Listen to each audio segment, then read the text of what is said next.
Every morning, Miguel and Holly reveal Charlotte's deepest, darkest secrets. It's Queen City Confessions with Miguel and Holly. Hits 96.1. If you want to get your confession in, text it to us. Put the word hits with your message and send it to 96893. Here's the first Queen City confession. For the past 4 years, my husband has handled our taxes. I trusted him completely. I thought he was just really good at the numbers. Well, this week, I found out he's been lying, straight up falsifying stuff. Oh, my God. I don't even know how deep it goes yet, but if the IRS comes for us, it's us, not just him. I feel sick. I feel stupid. And I feel like I'm waking up next to someone I don't even know. Oh, my gosh. I've always said I'd never stay with someone who lies to me, and now I have to figure out if I meant that. That is...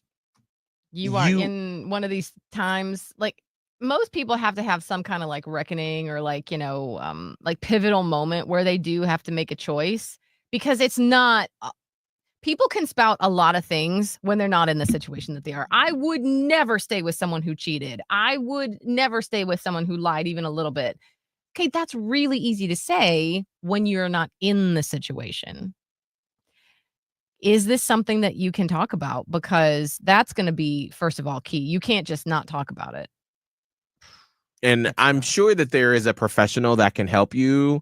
I mean, I don't know because I am not a tax professional, but I'm pretty sure this isn't the first time this has happened. And so there has to be some way that you can rectify or get your ducks in order. So if the IRS do come a knocking, you can have all your things ready to go. Right. But you're right. You are really faced with an unfortunate situation. It just depends on when you guys talk about it together, which direction is that going to go?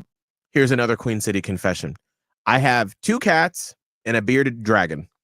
My boyfriend's son has been wanting a pet, and a couple of days ago, they caught a snake that is now living in a tank in my house.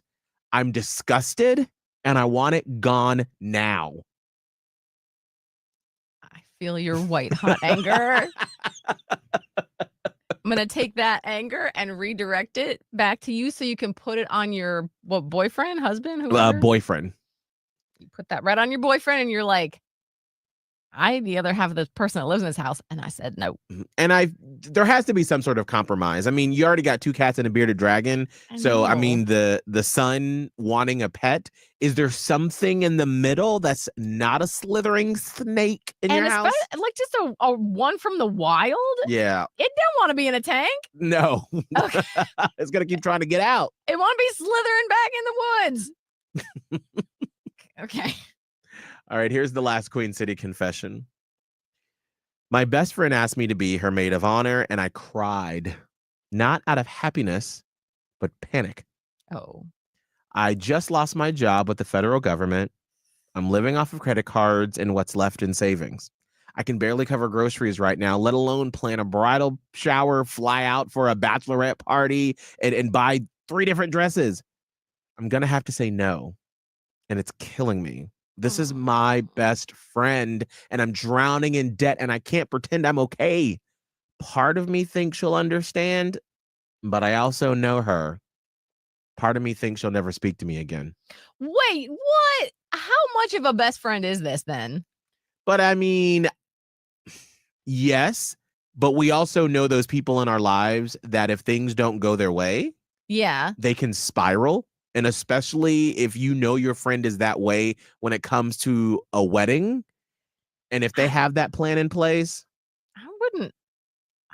I would really be sad if my best friend was that person. Like, Miguel, if you had asked me to be like in that lane. I mean, I officiated the wedding for you and Abe, but like, let's say you had made me like the maid of honor for your dudes. And I was like, I'm drowning in debt. I can't imagine you being like, that's it. We're done. Bye. It's going back to the Miguel show. Like, that's not what friends do. Like, just maybe you got to reevaluate, because I'm so sad for you if this woman is like the choice B, like what Miguel said. Right.